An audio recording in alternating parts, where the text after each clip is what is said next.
Hello everyone, আসসালামু আলাইকুম।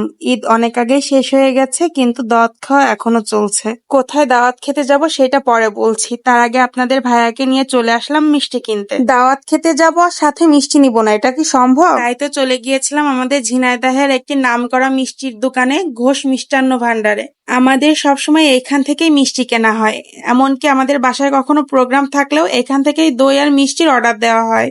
এই দোকানে সবসময় ফ্রেশ মিষ্টিটাই সেল করা হয়, আর এর স্বাদটা একদম পারফেক্ট থাকে। হ্যাঁ, আর একটা কথা, ঈদের সময় এদের দোকানের দইয়ের স্বাদটা একটু 19-20 হতে পারে। ঈদের সময় এদের সেলটাও যেমন বেশি থাকে, আর এখানকার দইয়ের প্রতি মানুষের চাহিদাও অনেক বেশি। তাই দুইটাকে মেনটেন করতে গিয়ে হয়তোবা দইয়ের স্বাদটা একটু 19-20 হতেই পারে। আমাদের মিষ্টি কেনা হয়ে গেছে, আমাদের আরো কিছু কেনাকাটা বাকি আছে, সেগুলো কমপ্লিট করব। তারপর আমরা চলে যাব আমাদের নানা বাড়িতে, কারণ আমাদের আজকে দাওয়াত হচ্ছে আমার নানা বাড়িতে। আজকে শুক্রবার আর প্রায় নামাজের সময় হয়ে এসেছে, এই কারণে রাস্তাটা অনেক ফাঁকা ছিল। সচরাচর এত ফাঁকা রাস্তা দেখা যায় না। আমার কিন্তু এমন ফাঁকা রাস্তায় ঘুরে বেড়াতে খুব ভালো লাগে।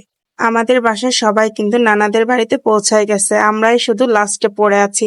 আর এটাই তো স্বাভাবিক, তাই না, যে আমরা সবার লাস্টে পৌঁছাবো। দাঁড়ান, আপনাদেরকে একটা জিনিস দেখাই। ওই যে দেখা যাচ্ছে একটা রেস্টুরেন্ট, ফুড সাফারি, ওইখানেই কিন্তু আপনাদের ভাইয়ের সাথে আমার প্রথম দেখা হয়, আর পরের দিন আমাদের বিয়ে হয়। কথায় আছে না, ওর ছড়ি তোর বিয়ে, আমার বিয়েটা ঠিক তেমনই হয়েছে। আজ দেখা হয়েছে, কাল বিয়ে হয়েছে। যাই হোক, এসব কথা বাদ দিই, আমাদের কিছু জিনিস কেনার দরকার ছিল, সেগুলো এর মধ্যেই কিনে ফেলেছি। তাড়াহুড়োর কারণে সেসব ভিডিওতে নিতে পারি নাই, কারণ এদিকে নামাজের সময় হয়ে গেছে। আপনাদের ভাইকে তাড়াতাড়ি পৌঁছাইতে হবে, না হলে নামাজ ধরতে পারবে না। এই তো আমরা চলে আসছি, আর এটাই হচ্ছে আমার নানা বাড়ি।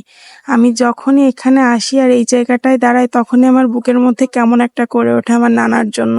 আমার নানা হঠাৎ করে আমাদেরকে ছেড়ে অনেক দূরে চলে গেছে। নানা মারা যাওয়ার পর থেকে এখানে আসতে একটুও ভালো লাগে না, আর যখনই আসি তখনই মনে হয় এ বাড়ির প্রাণটাই যেন চলে গেছে। যাই হোক, আপনাদের ভাইয়া বাড়িতে ঢুকেই নানির সাথে দেখা করে তাড়াতাড়ি নামাজের জন্য চলে গেছে। আর এই যে এগুলা হচ্ছে আমাদের বাড়ির বিচ্ছু বাহিনী। এদের সংখ্যা কিন্তু মোটেও কম না, কিন্তু এখানে অল্প কয়েকজন আছে, আর বাকিগুলা সব বাড়ির ভিতরে আছে। একটা মজার কথা কি জানেন, এগুলা কিন্তু সব আমার ভাই হয়। আর আমাদের বাসার সব বিচ্ছু বাহিনীগুলোর মধ্যে এই তিনটা কিন্তু বেশি দুষ্টু। ওরা কিন্তু আমাকে অনেক ভালোবাসে, আর ওদেরকে দেখলেই কিন্তু আমার ছোটবেলার কথা মনে পড়ে যায়, কারণ ওদের মতো আমারও ছোটবেলায় অনেকটা সময় এখানেই পার করা হয়েছে। আমার স্কুলের পরীক্ষা যেদিনই শেষ হয়ে যেত, সেদিন বিকালে আমাকে নানি বাড়ি আসতে হবে, একটা দিনও আমি অপেক্ষা করতে পারতাম না। আমার নানা আমাকে সাইকেলের পিছনে করে নিয়ে আসতো।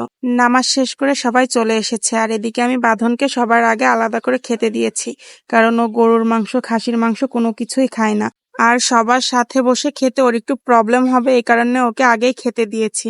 আর আমি এসে দেখি আমার আদলি বাচ্চা ঘুমাচ্ছে, আর এখন সে ঘুম থেকে উঠে পড়েছে আর সবাইকে খেলার জন্য ডাকতেছে।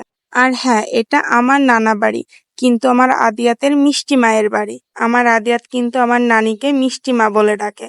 আমার আদিয়াত কিন্তু এখানে ঘুরতে এসে অনেক খুশি হয়েছে, কারণ সে এখানে অনেক খেলার বন্ধু পেয়েছে।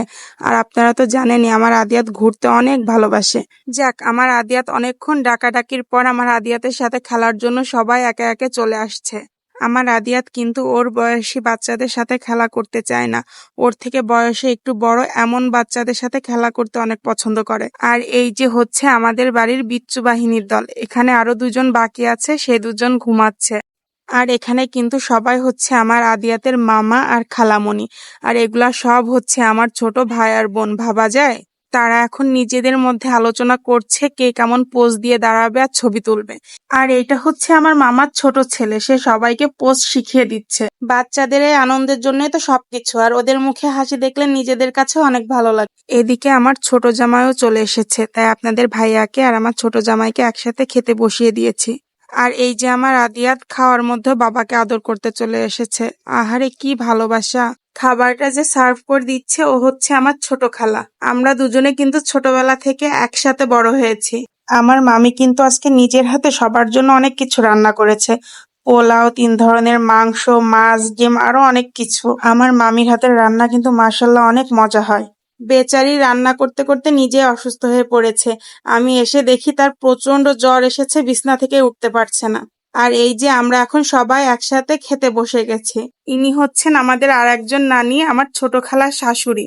ইনি কিন্তু খুব মজার একজন মানুষ। এনার সাথে গল্প করতে বসলে হাসতে হাসতে পেটে খিল লেগে যায়। এই যে গাছগুলা দেখতে পারছেন, এগুলা হচ্ছে আমার নানীদের বাড়ির উঠানের গাছ। মাশাআল্লাহ, এবার গাছে অনেক আম এসেছে। আর এই গাছের আমগুলাও কিন্তু অনেক মিষ্টি। আর এই যে পিছনে যে পুরানো ঘরটা দেখা যাচ্ছে, এই ঘরটা কিন্তু যুদ্ধের সময়ের ঘর। এখন এই ঘরে কেউ থাকে না। এই ঘরেতে এখন পুরানো জিনিসপত্র আর ধান রাখা হয়। আর ঠিক এই জায়গাতে একটা বড়ই গাছ ছিল। আমি ছোটবেলায় এসে ওই বড়ই গাছে উঠে বড়ই পাড়তাম, কিন্তু গাছটা এখন আর নেই, কেটে ফেলা হয়েছে। আমার নানা বাড়িতে কিন্তু অনেক ধরনের ফল গাছ আছে, সময় পাইলে সেগুলো আপনাদেরকে দেখাবো। আর এদিকে খাওয়া দাওয়া শেষ করে শালা দুলাভাইয়ে মিলে বাইক নিয়ে বের হয়ে পড়েছে ঘুরে বেড়ানোর জন্য। ওদেরকে আর কি বলবো, আমার এই নানা বাড়ির গ্রামটা কিন্তু অনেক সুন্দর। যতবারই যাই ততবারই মনে হয় কি ঘুরে বেড়িয়ে সবকিছু দেখি। ওই যে দেখা যাচ্ছে যে স্কুলটা, এটা কিন্তু অনেক পুরাতন স্কুল। এই স্কুলে কিন্তু আমার আম্মু, মামা, খালারা সবাই পড়াশোনা করেছে। কিছুদিন আগেও কিন্তু এখানে পুরাতন বিল্ডিং গুলা ছিল, সেগুলা ভেঙে এখন সব নতুন করে তৈরি করা হয়েছে। আর আমি কিন্তু ছোটবেলায় আমার ছোট খালার সাথে এখানে প্রায়ই আসতাম। আজকের ভিডিওটা ভালো লাগলে লাইক, কমেন্ট এবং শেয়ার করতে একদম ভুলবেন না।